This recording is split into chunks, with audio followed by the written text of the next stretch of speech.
Olá, meu nome é Isabela Silva, eu sou aluna da disciplina de História e Historiografia nas Américas. No vídeo de hoje, nós vamos tratar de alguns assuntos que permeiam principalmente a história de luta dos povos latinos-americanos. Um desses principais motivos disso é que nós possamos entender como se deu as consequências das lutas que vivemos hoje, dos resultados de toda essa trajetória, das conquistas, do sofrimento do povo latino-americano e de como se deu essa conquista de todo o território, mas também principalmente da busca da nossa nacionalidade. Então, no vídeo de hoje, nós veremos alguns textos que trabalham e falam e traz essa perspectiva da luta e do povo latino-americano e da busca por essa nacionalidade latina, né, dessa nacionalidade americana da América para os americanos, onde nós vamos permear essas questões e trazer de uma maneira mais cíclica que se haja um entendimento dos assuntos trabalhados até então. Eu espero que eu possa ser clara na minha fala e que vocês, e principalmente o nosso professor, consiga ter um entendimento sobre as questões trabalhadas até então. Então vamos lá. Um dos principais fatores é como a gente vê a questão da luta pelas resistências à colonialidade. Esse fator vai ser muito determinante para o povo latino-americano, principalmente devido à nossa história de colonização. Quando a gente vem de um povo que foi massacrado durante muitos anos devido às atividades coloniais exploratórias, é muito importante que se haja esse resgate da nacionalidade e também, principalmente, uma resistência ao colonizador. Justamente porque, quando a gente foca nessa busca pelo patrimônio, principalmente pelos grupos que foram marginalizados durante esse período de exploração, então nós vamos ver que se há, principalmente, um reconhecimento da nossa individualidade e da nossa identidade como um todo. Então, fazer isso é buscar principalmente que se haja uma questão voltada às ações, principalmente à busca por essas questões que vão ser trabalhadas. Então, no texto de Batista, desculpa, no texto de Everaldo Batista da Costa, a gente vai ter questões muito claras voltado para isso, principalmente voltado à valorização desses grupos marginalizados durante esse período de colonização. Esses grupos vão ser principalmente os grupos indígenas, né, os povos originários que aqui viviam, os negros que vão ser tragos para cá, ao Brasil e às Américas, à América Latina, principalmente devido ao fator da escravidão do tráfico negreiro de África para o Brasil e também para os outros países daqui, né, para as outras colônias aqui existentes, e também de como a gente vai ter essa busca de valorização, de busca, de resgate também dos direitos das classes mais marginalizadas, das classes sociais menos favorecidas, que vão ser justamente a classe trabalhadora, a classe operariada. E trazer esse reconhecimento é buscar principalmente que se veja o lado dessa população. Então, essas práticas e essas manifestações que buscam resgatar principalmente a questão voltada para o patrimônio, elas vão ser muito importantes. Quando a gente vem de um país, quando a gente vem de uma sociedade que ela é criada e ela é desenvolvida socialmente em cima de padrões que não favorecem a nossa população, é essencial que se haja o resgate dessas tradições, os resgates dessas ações que busquem a valorização do povo. Senão, acontece o que nós vemos muito. Se há, como se fala popularmente, a síndrome do cachorro vira-lata, que é o que a gente valoriza as questões de fora, valoriza aquilo que vem do velho continente da Europa ou até mesmo dos Estados Unidos, devido às consequências da industrialização e principalmente da Guerra Fria, mas Não há uma valorização das questões voltadas para o nosso patrimônio, do nosso território. Isso seja aqui no Brasil, isso seja em Cuba, isso seja em outros países, e em outros países que tentaram buscar isso. Então, essas ações elas vão ser bastante importantes para que se haja essas questões. Quando a gente olha por esse lado, o texto de Batista ele tem uma ligação muito importante, principalmente com a teoria do populismo de Alberto Agio. Por quê?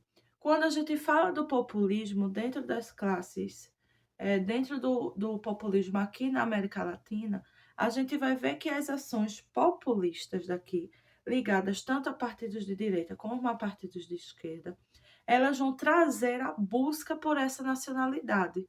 Então é como se fosse o resgate, o populismo ele vem como uma onda de resgate, essa emergência, né, das políticas de massas em conquistar principalmente as comunidades que aqui vivem e que se estão à margem de toda a questão política e social. Então, trazer o populismo nessa questão, né, principalmente no período do século XX, final do século XX, onde a gente tem as consequências da Guerra Fria, em cima, né, onde a gente tem essa divisão globalizada das ações, principalmente em divisão do mundo capitalista e socialista, onde os Estados Unidos ele está em uma questão massiva de interferir na sociedade dos países, principalmente das Américas. Então, essas questões vão ser muito importantes. Quando a gente vê as questões populistas trabalhadas aqui na América Latina, a gente sempre vê que a política de massas, né, é uma política ela é muito frágil, porque ela tanto pode pender para o benefício da população, como a população também pode ser manipulada para que se haja essa questão voltada para o domínio das massas. Se a massa está dominada em volta daquele político carismático em comum, então essas ações vão fazer com que a detenção de poder e a concentração de poder seja muito maior. E muitas vezes, como a gente viu acontecendo nos últimos anos, né, principalmente aqui no Brasil, mas não só aqui, em toda a América, né, a gente viu que essas questões voltadas para o controle de massas, controle das políticas aqui, voltada para o populismo, ela vai dar um controle que nem sempre beneficia a própria população. Então, a manipulação da população está sempre voltada a essa questão em resgatar esse nacionalismo, o sentimento de patriotismo, o sentimento de pertencimento da terra, que muitas vezes é levado para um lado que não beneficia a própria população que está ali sendo manipulada. Por isso que é sempre importante a gente ver as questões voltadas para quando a gente tem esse populismo exacerbado, se ter o controle para que se haja as questões voltadas para o domínio de quem está liderando e não de quem está sendo liderado. Essas ações voltadas para isso, a gente tem principalmente no texto também de Daniel Arão Reis, quando ele fala principalmente da construção desse senso, né, das ditaduras revolucionárias, principalmente do socialismo em Cuba.